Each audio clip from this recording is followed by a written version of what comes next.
Jason Harlow was sitting outside his wife's office at 7 p.m. because he was finally going to end the sham of a marriage he and his wife had been pretending to have. Some husbands missed the signs. Long hours when she never worked them before, dressing better, more frequent girls' nights out, and a noticeable decrease in intimacy at home. But not Jason. He noticed everything and was done with it. He estimated that it had been going on for 4 months. It was then that he noticed his wife, Caroline, wore a pair of red high heels to work for the first time. She hated wearing heels. The only time she would tolerate them was for the occasional wedding or other special occasions, and when she dressed up in the bedroom. She would wear the red heels with black stockings, paired with a lacy bra and thongs set on certain occasions. Jason loved those black thigh-high stockings and loved seeing her in heels. He thought they had a good love life, but she never wore high heels to work.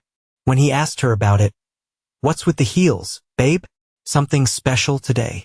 She paused for a moment, then continued without turning around and said, "I have a presentation with my boss today. Just want to look sharp." He didn't respond but thought, "Looking sharp for who?" "Your boss." And let it go. Then the late hours started. At first it was just an hour or so, but later it became 2 to 3 hours several nights a week. When the girls' nights out started, he knew what was really going on. She hated clubs, lounges, and bars. Her idea of going out was a nice dinner or coffee. She didn't drink and looked down on those who did. He followed her on the third girls' night out, and she went to a house in Silverwood. He recognized the house. He'd been there a few times for office parties. It was her boss, Richard Green's house. Jason waited for over an hour, and when he was confident that she was planning to stay and not just making a stop on the way, he let the air out of all 4 of her tires and drove home. She didn't mention the tires when she got home that night or over the weekend, but he heard her tell their daughter, "Would you believe someone let the air out of my tires last night?" "No way, really?" she replied. "Yep, thank God they didn't slash them, just let the air out. I used that air pump your dad makes me keep in the trunk." "Wow, where'd you go?" "Just a dance club with some friends." "You should probably avoid it in the future." Caroline smirked and said, "Sure thing, baby." Jason met with an attorney and began the divorce proceedings.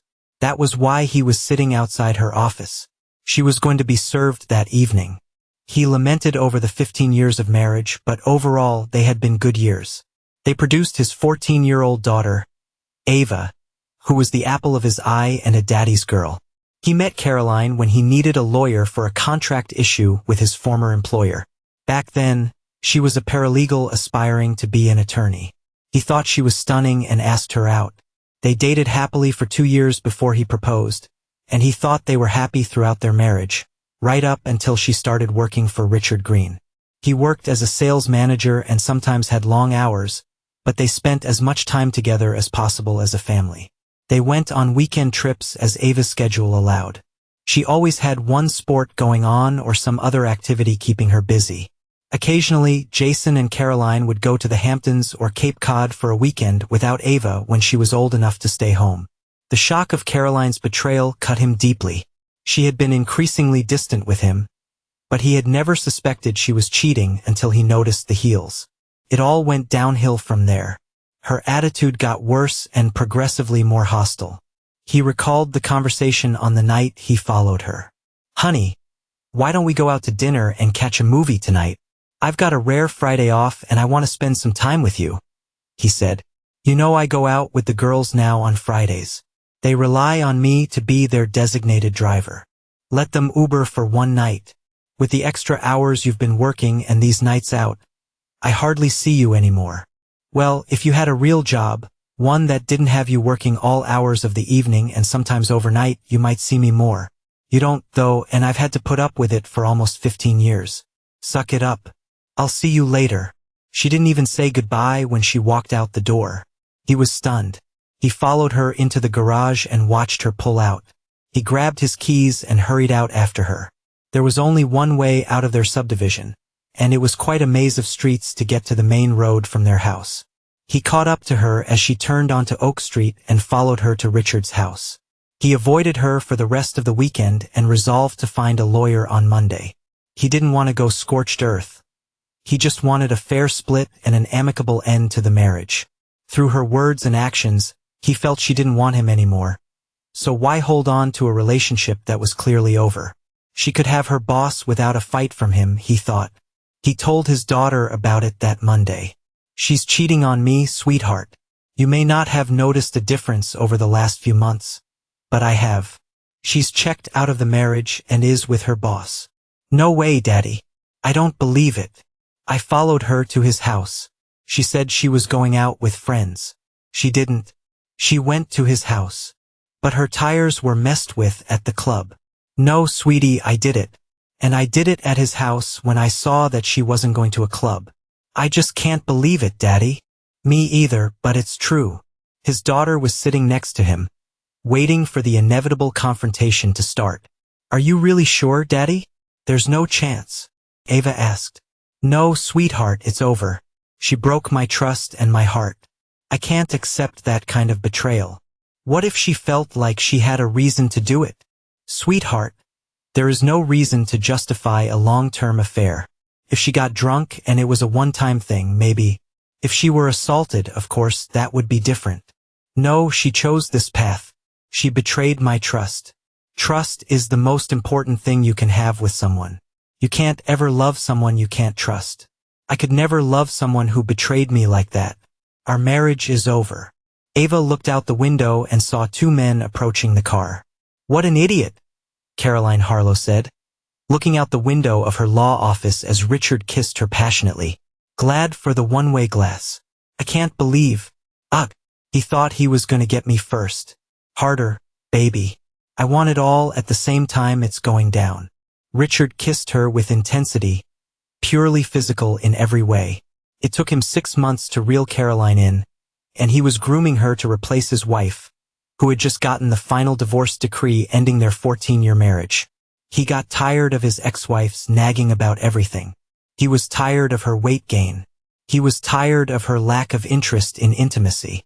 He was embarrassed to be seen with her, and when their kids left for college, he broke free. Caroline was the same age as his wife, but she was more elegant. She had the fit body of a 34-year-old and was remarkably attractive. Richard was already upgrading her wardrobe, and she was going to make a great partner's wife. The knock on the window startled Jason. Are you Jason Harlow? Rolling down the window, he said, Yes. You've been served. Please read the documents thoroughly. There is a restraining order requiring you to stay 100 yards from Caroline Harlow, Ava Harlow, and your marital residence. What? A restraining order from Ava? Ava grabbed the envelope from his hand and read the header.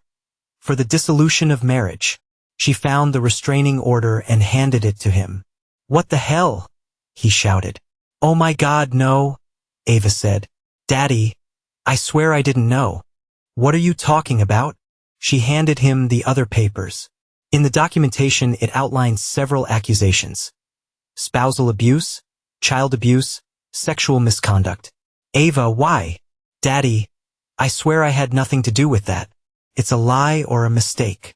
Wait, how did she know I would be here right now? It's because I told her.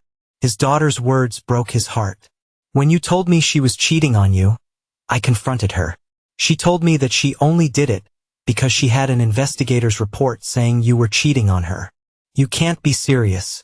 Did you see the report? No, I did not. You believed her and didn't believe me. You let her set me up? Sweetheart, why? I love you so much. Why did you do this to me? I asked you not to say anything. I swear, Daddy, I didn't know about the restraining order. That abuse thing is... I swear I didn't say anything like that to anyone. He silently cried, ignoring her pleas. Moments later, he said, You have to leave now, Ava. I can't be within 100 yards of you anymore, he said softly. Daddy, no, she shouted. Go, or I could be arrested on top of all of this. The sheriff is still here watching me. Reading more, he said, Oh, Jesus. They froze all of my accounts too. What am I going to do now? Congratulations to you both. You've destroyed me. I can't even afford to fight her law firm with all of these fake claims. I'll be fighting in court forever. Oh God, no. I'll fix this, Daddy, she said as she left the car and ran to the office building. Richard sighed in contentment after their encounter. That was great, babe, Caroline said. I just wish I had binoculars so I could see his face. Richard was just buckling his belt, and Caroline was smoothing her dress when a screaming Ava ran into the office. You? Child abuse? Sexual abuse? What is wrong with you? Ava screamed. I had to have the advantage, Caroline said. I had to strike first. Now he can't get into the house or have access to my money for a while. Now I have the upper hand on him. He didn't abuse me. I don't know that for sure. You two are really close, Caroline said with a smirk. Ava walked up to her and asked, He didn't cheat, did he? Of course not. Who would want him? She said with a laugh. You're a monster, Ava said as she clenched her fist to punch, but instead slapped her mother with all of her strength. Caroline went down to the ground in shock and pain. Richard laughed and said, Nice hit, kid. Ava froze, then looked around. She saw bookcases, shelves, and a messy desk. She smiled, looked at Richard, and swept everything off his desk. You'd better never cross my path again. I can and will do worse, she said and walked out. Ava, wait. Damn it, Caroline screamed. Richard said, That little brat is going to pay for this. As she walked out, she passed a man with an envelope in his hand who asked her, Are you Caroline Harlow? In there, she said and stormed off. Both Caroline and Richard laughed at her being served Jason's petition for divorce. Ava tried desperately to talk to her father out of fear. He knew he couldn't talk to her, so he didn't answer and cried every time he saw her call. He was afraid Caroline would find out and send the police after him for violating the restraining order. Caroline had already alienated him from all their friends, and only his parents and brother believed his innocence. His sister-in-law wouldn't let him near his niece and nephew, just in case it was true. That almost ended her marriage to his brother before George had to tell her the truth. He couldn't figure out what he did to earn that much hatred from Caroline and his daughter's betrayal. Even if she didn't know about the abuse allegation, she still told her mother that he knew about her affair and when she would be served. She even lied and said she wanted to be with him to support him when he had Caroline served. But she knew he was being served and said nothing. Ava tried to find someone to help her daddy.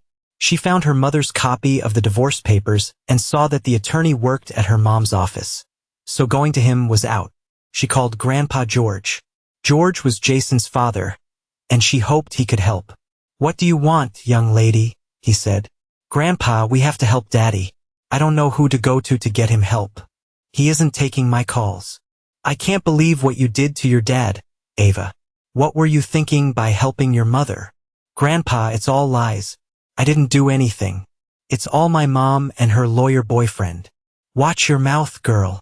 Sorry, Grandpa. I swear I didn't accuse him of any of that. And I had no idea that when I confronted her, she would go nuclear like this. All right? I'll see what I can do, but you'd better hope I can fix this. Is he there? Can I talk to him? He can't have any contact with you until that order is lifted. Every time you call him, he breaks down crying because of what's happened. He's afraid your mother will find out he spoke to you and turn him into the police. His lawyer said that there's a court date set up to have a hearing on it coming up. But nothing can be done until then. Ava, crying herself, said, Grandpa, tell him I love him and miss him. If I see him, I will. Ava hung up and cried for several minutes.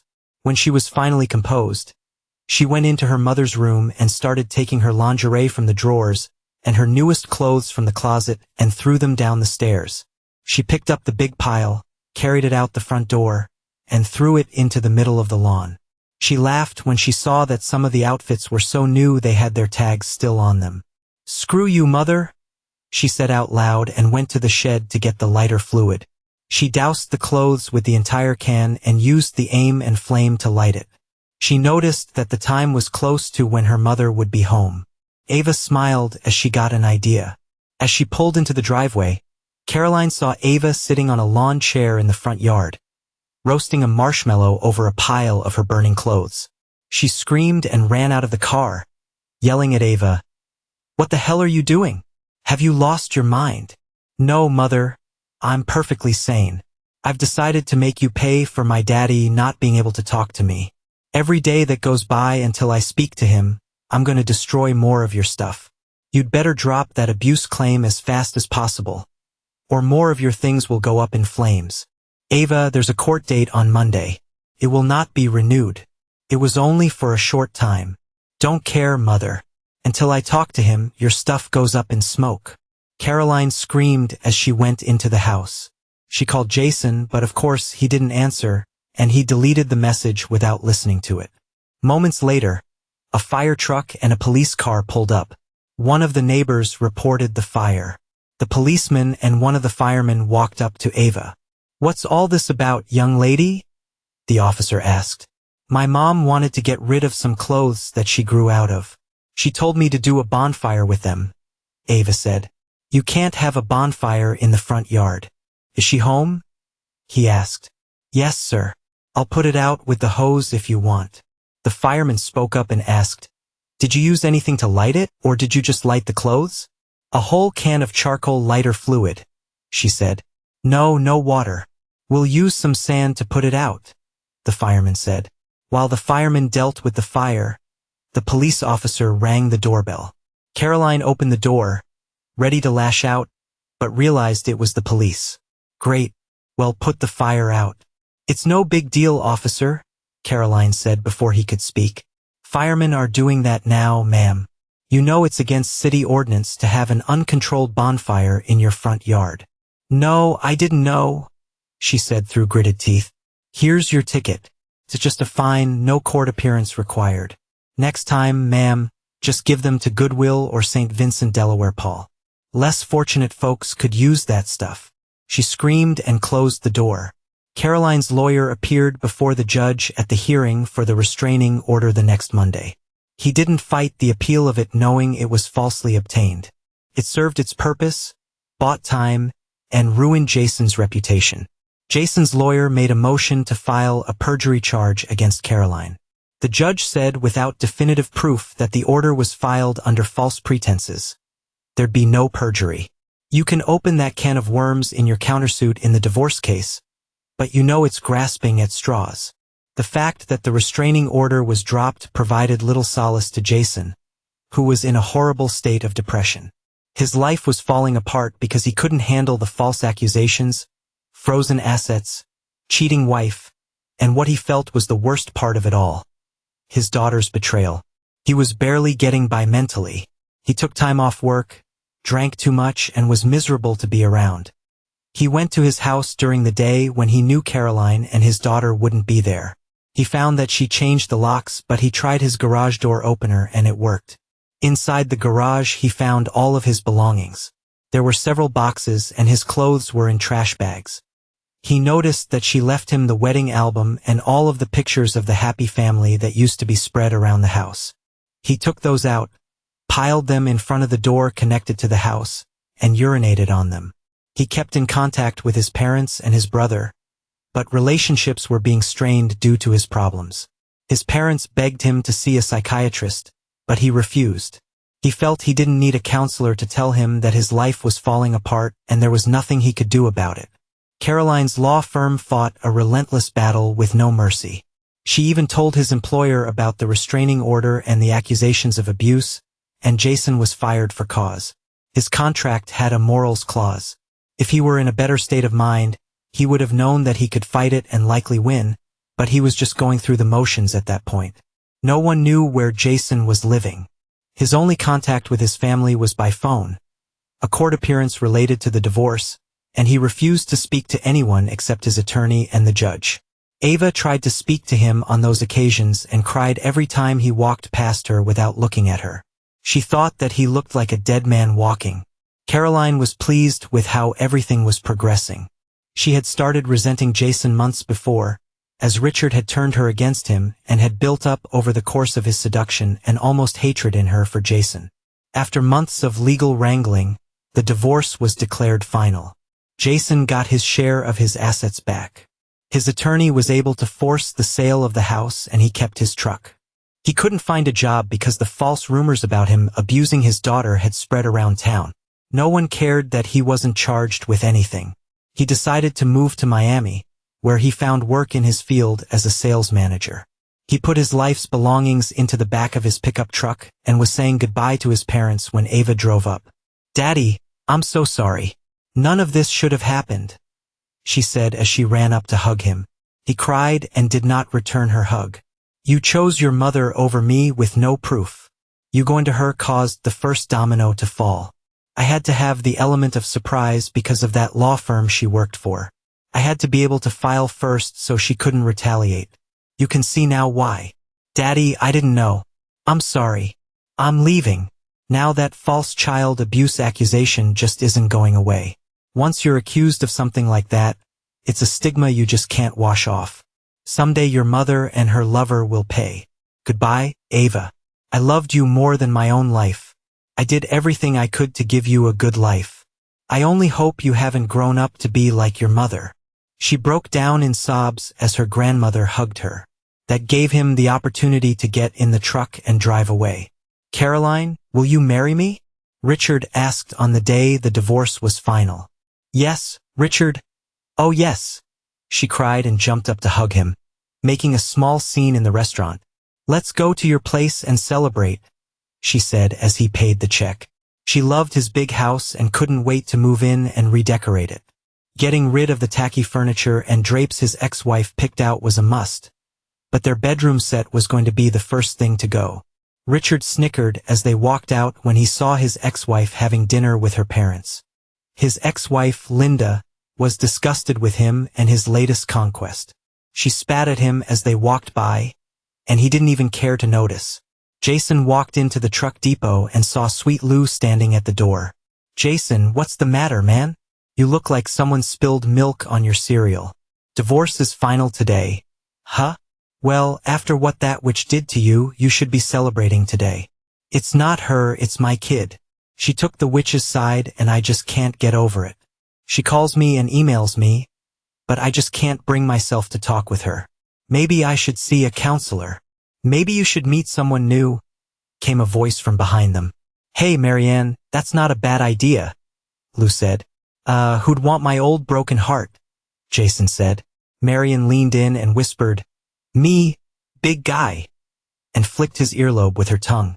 She walked away, and the men shook their heads, watching her walk off.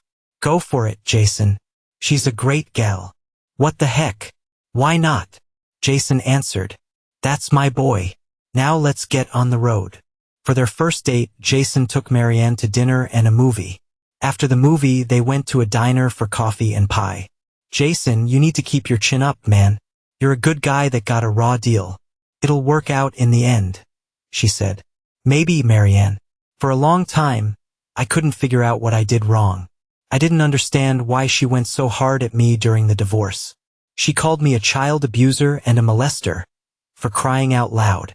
Jason, that which is in your past. Shake it off and it's all behind you now," she said, grabbing his hand. "Look ahead, not back. I'll make it worth your while." He smiled and squeezed her hand. "Let's get out of here." Marianne pulled Jason for a kiss as she opened her front door. "Want to see my etchings, big guy?" "I would love to." She held his hand and took him to her bedroom. The moonlight was shining through the window, giving the room a comforting bluish glow. They kissed with tongues intertwined and undressed each other slowly. There was nothing rushed. They were going to savor every moment. They had a passionate night together, and as they caught their breath, she said, "Your ex is a fool. She wanted your money, not your love. Well, her loss is my gain, and I'm going to take full advantage." He kissed her and said, "Anytime, sweetheart. Anytime." A week to the day later, a figure dressed in all black crept up to the back door of a Facebook photo of their target sitting at his desk. The arrogant man had it as his cover photo. The closet was located behind and to the right of the desk, and the room was dimly lit with only the desk lamp on. The closet door was slatted, but they could still see into the room well enough. They opened the door, hid behind the desk, and waited. The only concern was if their target went to the closet before sitting at the desk. That would make it messy, but the job would still get done. Their perfect alibi would ensure their safety either way. Richard Green walked into his home office and looked at his computer monitor, which was at an angle on the desk. His back was completely turned to the closet behind him. The intruder slowly opened the closet door and slinked out carefully. Richard heard a noise and looked up. The gun was put to his temple and the trigger was pulled. The gun was placed in his hand. A note was left on the desk, and the shooter quickly walked out the door. "The price is paid in full," was all the note said. Caroline had arrived home from shopping and walked into the door to Richard's office to show him the new bedding she had bought. She screamed when she saw the body slumped in the chair and blood dripping to the floor. She pulled her cell phone out of her purse, called 911, and reported the shooting. She looked at him and saw the gun in his hand and the note on the desk. She didn't touch it but read what it said and got the message. "No, Jason, no," she cried. "What have you done?" Detective Marcus Jordan got the call and headed over to the Green home.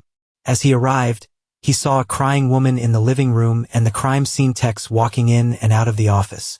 He surveyed the scene and looked at a new set of golf clubs in the corner of the room. "Nice set," he thought, and continued looking around. He looked at the body and saw the gun still clutched in the victim's right hand. He asked one of the officers who arrived first, "What do we have so far?" "Apparent self-inflicted gunshot. Victim is attorney Richard Green, the homeowner. Fiancée is Caroline Harlow. She found the body and made the call to 911. Is there a note?" "Yes, sir. It's typed and not signed. It only has one sentence. Here you go." He handed him a plastic bag with the note. Detective Jordan frowned and said, "Is the fiancée the brunette in there?" "Yes, sir." "Ma'am, do you have any idea what the note means?" Detective Jordan asked Caroline. "Yes, it means it wasn't suicide. My ex-husband killed him. Richard hated guns. He didn't own one." "Why do you think your ex did this?" "Because he felt Richard took me from him." "Did he? Were you seeing the deceased while you were married?" Looking down embarrassed, she said, "For a short time, yes." "Could there be anyone else who may have wanted him dead?" "He was an attorney, right? I guess. His ex-wife was pretty angry about being dumped. He did corporate law, civil cases that hardly ever saw a courtroom." "Okay, ma'am. Where were you tonight?" "Shopping." "You don't think I did it?" "I don't even know that it wasn't a suicide yet. Could you get your receipts for me, please?" "Okay, detective." Jason Harlow was visited by Detective Jordan on a sunny Sunday afternoon. "Mr. Harlow, I am Detective Jordan. I need to ask you a few questions, please." "Sure, detective. What's up?" "Where were you last night at around 7 p.m.? "Working. I was driving the rig through Rockford. I pulled into the depot at 8:30. You can check the logs." "Where were you coming in from?" "Madison." "What happened?" "Richard Green was shot last night in an apparent suicide." "Apparent? Let's just say there are some inconsistencies." "Okay. Well, I couldn't have suicided him from Rockford." "No, sir. If I have any more questions, I'd like to call if that's okay." "Sure. I'll give you my new cell number." The detective left and wasn't happy that he had to drive to northwestern Chicago to talk to Jason, and then to the other side of town to the truck depot to verify the alibi. He thought some more about what was bothering him about the suicide. Why would a left-handed man shoot himself with his right hand? Why did he type the note? Why was the gunshot residue on his hand such a small amount? It was present and would hold up that the victim fired the gun. But it was odd. After the detective left, Jason sat at his kitchen table where he was talking with Sweet Lou. "What was that all about, Jason?" Jason laughed and said, "Would you believe my ex's fiancé took his own life?" "No, that is unbelievable." "Yep. I hope my alibi checks out." They laughed and clinked their beer bottles together in a toast. Caroline was sitting in the front row of the funeral, crying over the man who stole her away from her wonderful husband so easily. Tears were being shed over the man who convinced her to go nuclear and ruin a good man so she could trade up. She had been madly in love with her sales manager husband up until she was transferred to work for Richard. Richard targeted her and began to wear her down almost immediately with snide comments about sales managers and flippant comments about him when he was out of town. It was too easy for Richard. He planted the seed that she was neglected by Jason's long days and sometimes overnight runs, and it grew. She couldn't decide if she was crying for the loss of her fiancé or the loss of her husband and the death of her relationship with her daughter. It was all a waste. She didn't hear, nor would she have cared about the room buzzing about her. She didn't see the glare she was getting from Richard's ex and his daughters. They blamed her for his death. "You could have come to the funeral and paid your respects," Caroline said, walking up to her daughter, who was home for the weekend from college. Ava glared at her and said, "How dare you tell me that I'm supposed to pay respect to a man who destroyed my father? Forget you, mother. I shouldn't even have referred to that piece of trash as a man. He's less than dirt on my shoe." She slammed the door as she walked out of the house and drove the long drive back to school in Madison, Wisconsin. Detective Jordan sat in a meeting with his commander, going over the lack of progress in the case. All of the suspects' alibis check out. Jason Harlow's truck tracker shows he made no stops on his way from Madison to Chicago, and the trip time was correct. The warehouse crew identified him as the driver. Caroline Harlow's receipts and the surveillance cameras place her at Macy's, Victoria's Secret, and Starbucks within the medical examiner's window for the time of death. Green's ex and her daughters were having dinner with her parents and her brother and sister-in-law for her birthday, Jordan said. "It was the ex's birthday?" his commander asked. "No, they were just celebrating it. Hell, I even checked out Harlow's daughter, and she was at school over 3 hours away in Wisconsin." "No chance it was suicide?" his commander asked. "It's possible, it just doesn't feel right." "Well, with no suspects, no motive, and no concrete evidence that it was even a murder, close it as a suicide." Jordan nodded and left the room frustrated. 6 months later, Caroline had Marcus Davis over for dinner. That was their third date, and Caroline took him to bed. After a night of passion, Marcus went home. He cracked a beer before going to bed and sat down to check his email. As he sat at the kitchen table, the gun was put to his head and fired. The gun was placed in his hand, and a note was left. "The price is paid in full," it said. Detective Jordan walked through the apartment to the kitchen. Before he could speak, the suicide note was handed to him. "Well, damn. Looks like I was right about the other one. Now I just have to figure out who the heck did it," he said to the officer. "Any fingerprints, Mark?" he asked the technician. "Yeah, but if I had to guess right now, I'd say they are the victims." "Any witnesses?" "Who called it in?" Jordan asked. "Neighbor heard the shot and called 911. No one saw anyone come or go." "Of course not. How'd they get in?" "No busted locks or windows. It looks like the balcony to me. The sliding door wasn't locked. The victim probably didn't worry about it with him being on the second floor. It wouldn't be too difficult to climb up, though. I'd say anyone of reasonably average height could jump and reach the bottom and pull themselves up." "Average height for male or female?" "Average male, tall woman." "Where's the guy's phone?" Jordan asked. "Bagged over here." Jordan used his gloved hands to look for his last call. "Just had to check. The last call was made to an Angela. I will be shocked if she isn't Angela Harlow." After going through the usual condolences and pleasantries, the detective got to work. "Miss Harlow, why do your lovers seem eager to hurt themselves?" Detective Jordan asked. "It's got to be Jason. This is him punishing me." "Where were you last night, ma'am?" "Home all night. I have an alarm system that will verify that." "Tell me about the alarm system." "When it's set, it picks up doors and windows opening. I set it when Marcus left last night and turned it off this morning when you came by," she said through tears. "Did you turn it off at any time last night?" "No, since Ava is at school, so it would have been uninterrupted all night." "That's easy enough to check on. So your theory is that your husband is behind these deaths that aren't?" "Yes. Who else could it be?" "When was the last time you spoke to your husband?" "Before the divorce." "Have you seen him following you, or has he contacted you?" "No, he has never called me." "How would he know your most recent lover, then?" "I don't know, but it has to be him." "Okay, that's all I have for now. Please stay close by," he said, turning to leave. "Oh, one more thing. How tall are you?" 5'9" or so, 5'10". Why? Just curious. Sorry again for your loss. Same MO, the commander said back at the police station. Yes, sir, Detective Jordan said. Keep me updated daily on your progress. This is too coincidental. I've heard of a body to die for, but never a body that makes you want to hurt yourself. The girlfriend's alibi is solid? I'll see if I can break it, but we'll see. I'm on my way to her ex now, the detective said wryly. Off you go then. Let me know what you get. Right as Detective Jordan walked away, he had a bad feeling that all of the prime suspects' alibis would be as airtight as last time. Jason and Marianne were snuggling on his couch, binge-watching Jack Ryan on Prime when the doorbell rang. Detective Jordan, what can I do for you today? Jason asked, motioning him in. Sir, where were you last night at 1 a.m.? On the road, on the way back from Detroit.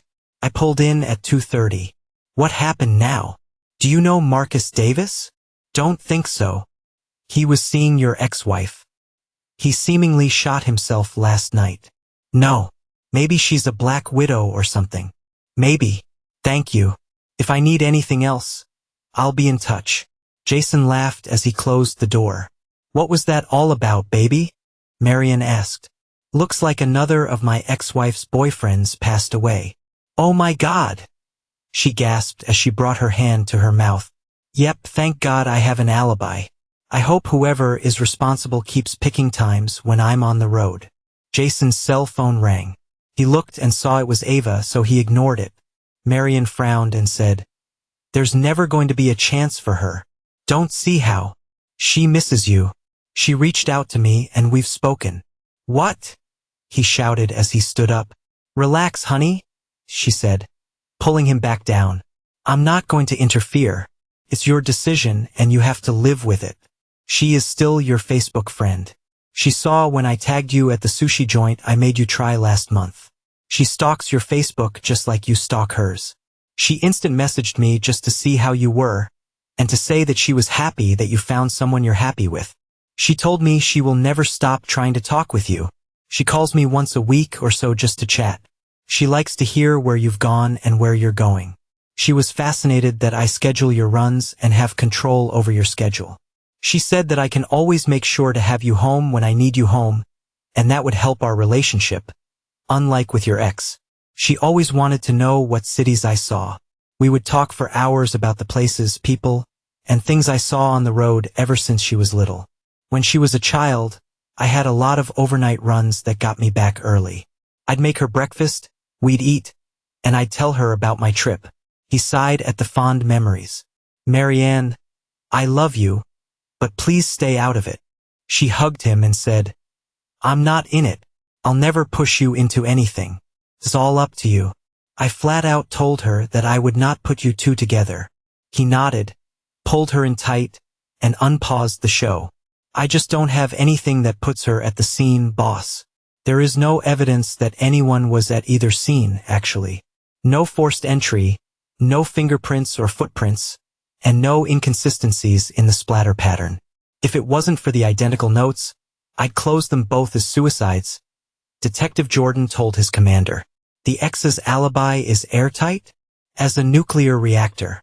Have you considered Green's ex as some sort of revenge thing? Yep. She was at a club on security cameras with her new boyfriend, and her kids are away at school. 2 years later, Caroline broke her pattern and started dating Lance Walker. She had promised herself that she wouldn't risk anyone's life by dating them more than once after the suicides.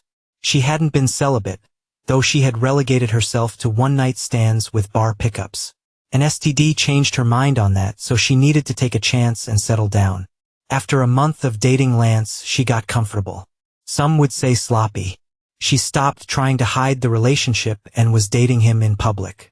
Lance was watching a ball game at home when the gun was put to his temple, and the trigger was pulled. The gun was put in his hand, and the same note was left. Once again, the price is paid in full. This is Jordan, he said, answering the call on his cell. Hi, detective. It's Detective Stan Hansen with Schaumburg. What can I do for you, man? You have a cold case that I may have a tie into. Which one? The paid in full suicides. I've got one. No, any ties to Caroline Harlow? Yes. She was his girlfriend. No way. The ex-husband's alibi is airtight. Yep, driving through Madison, Hansen answered. Where was she?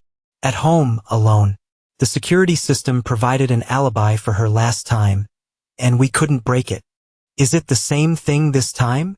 Chinese food delivery this time. She ordered from her home phone, and the food arrived 30 minutes later. The shot happened in that window, according to the neighbor who called 911. It's a 23-minute drive each way from her house to the deceased's apartment, and it's a 3-flight walk upstairs.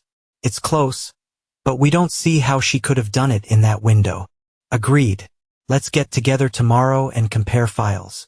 Again, all alibis were unbreakable, and there were no new suspects. The cases went unsolved. Jason and Marianne were sitting in the large auditorium watching Ava as she walked across the stage to receive her bachelor's degree. Jason beamed with pride and had to wipe a tear as it threatened to roll down his cheek. Marianne squeezed his hand tightly and kissed him. After the ceremony, they walked out to their car, and Marianne asked him, "Honey, you love her so much. Please call her." "No. She made her choice when she sided with her mother over me. She only came to regret it when she felt bad about what her mother did to me. I needed her on my side. I was in the right, but she didn't believe me and opened the door for her mother to take my life out from under me. Do you know that there are old friends of mine that still believe I hurt Ava and got away with it?" Marianne nodded. "No, she made her choice, and we all have to live with it," he finished. Marianne frowned at his stubbornness, grabbed his hand, and said, "Were you this hard-headed before your divorce?" "No, not even close." 5 years later, Caroline and Ava were sitting in the front row of the funeral home's viewing room. It was a large turnout for Jason Harlow's wake and funeral procession. Jason succumbed to pancreatic cancer a few weeks after walking Ava down the aisle at her wedding. He had a few new friends and coworkers that showed, and his small family went, but he didn't rebuild a large network of friends after the divorce. Most of his old friends, neighbors, and coworkers came to pay respect to the good man they used to know and lost touch with over the years. His girlfriend, Marianne, was there. They never married. She tried very hard not to spit on Caroline for the pain she caused her man. His best friend Lou DeMarco regaled Ava with stories of her dad's last few years. He filled her heart with stories she would never have known.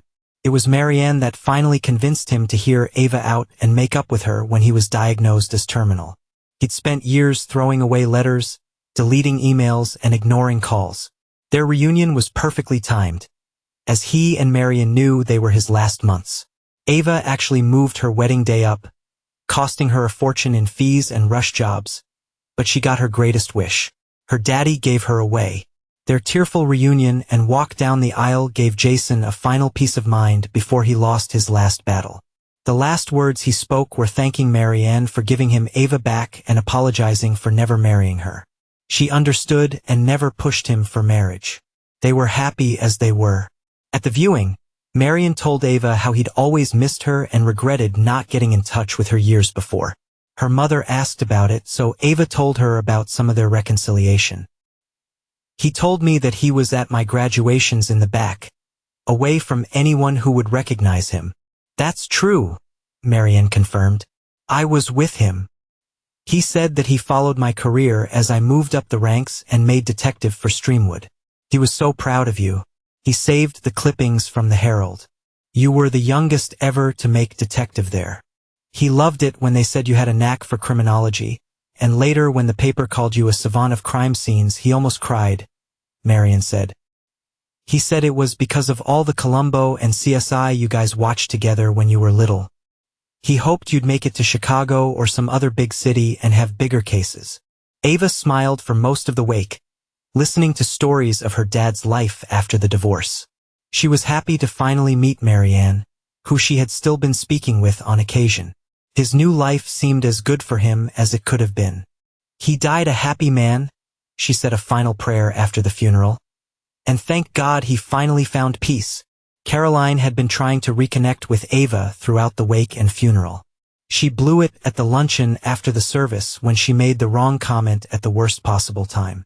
They were sitting alone after everyone had left when Caroline said, "Ava, I have finally found peace."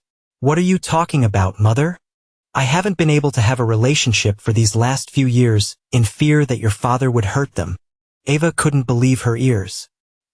"He was cleared by the police, you worthless fool. But now you're happy he's gone so you can date freely? You're as bad as you ever were. I had hoped you'd change, but now I hope you live with this forever." Caroline winced. "You don't understand." Ava cut her off and said, "The next time I see you, Mother, will be when we are lowering your body into the ground." "No, Ava, please understand." Ava cut her off again, saying, "Goodbye, Mother. Good luck with your love life." That was the last time she ever spoke to her mother. 10 months later, Caroline was having dinner with her boyfriend, Charlie Harlan, at an expensive steakhouse. "These last 8 months have been so wonderful for me," Charlie said, squeezing her hand. "Me too, Charlie. I wasn't sure I would ever love again, but we found each other. Caroline, I love you. Will you marry me?" Caroline took a deep breath and said, "Yes, yes, I'll marry you." There was a pang of fear in her stomach. He smiled and exhaled in contentment. Later, the gun was placed to his temple and the trigger was pulled. The gun was put into his hand, the cigar put into the ashtray, and a note was left tucked under the heavy ash bin on the table. "The price is paid in full." Caroline hung up the phone after talking with Detective Jordan, her face wet with tears after the emotional conversation. She went up to her bathroom and grabbed a bottle of sleeping pills. She hadn't needed one for a while, but always had them on hand. She walked out to her mailbox, placed an envelope in, and lifted the flag to let the mailman know there was outgoing mail. She lay on her bed and thought of her wedding to Jason and what a perfect day it was. She thought of Ava and how proud she was of her career. She thought of family vacations and trips to the park. She regretted ever meeting Richard Green and ruining her own life. Finally, she said a prayer that she would see Jason soon. She placed the note on her chest as she fell asleep for the last time. Her note read, "My price is paid in full." Ava walked in with the mail and a bag of groceries. She set everything down, put her keys on the hook, and kicked her shoes off. Her husband, Blake, wouldn't be home until almost midnight since he worked the second shift as a police officer, so she had the pleasure of a silent house to enjoy. She opened a bottle of California Roots Cabernet and poured a healthy glass. Taking a drink, she walked over to the pile of mail and saw a letter. "Oh my God!" she cried out when she read the sender's name, Caroline Harlow. She tore it open and read her mother's last communication to her. Falling into her chair, tears fell from her eyes as she read what her mother's suicide truly meant. "Wow, Mother, wow," she said to the empty house. She picked up her cell phone and made a call. "Detective Jordan, this is Ava Harlow, Jason and Caroline Harlow's daughter." "Hello, young lady. Sorry to hear about your mother's suicide." "Thank you. At least hers saved you some investigating." "Yes, Charlie Harlan." "No, but hers." "Yes. What can I do for you, Ava?" "I received a letter in the mail from my mother. It's a confession." "What?" he screamed into the phone. "It's a confession for all of the suicides. Apparently, she was insane. I can't believe it. Jesus Christ. Okay. Come and meet me at my station as soon as you can." "On my way." She took the first page and lit it on fire, put it in her fireplace, and made sure it burned completely. The letter read, "My dearest Ava, I'm giving you this last gift of my penance. Whether you believe it or not, I love you with all of my heart, and I'm sorry for all of the pain that I've caused you. It was not intentional, and hurting you and your father was the worst thing I've ever done. I knew it had to be you when Charlie was killed, and I accept my punishment. I'm sorry I caused you to punish me in this way, and I hope you can now live the rest of your life without the pain of my betrayal of you and your father. Destroy this page and give page 2 to the police.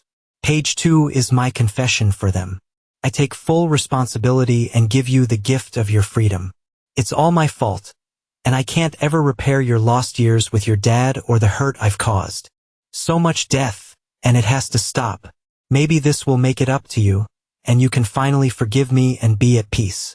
Please tell my future grandchildren stories of the good times and not of how I destroyed our lives. I pray that you and Blake have a long and happy marriage. Don't ever fall for it when someone tries to take you from him. I love you with all of my heart. Mom. P.S. Please see someone and get yourself the help that you desperately need.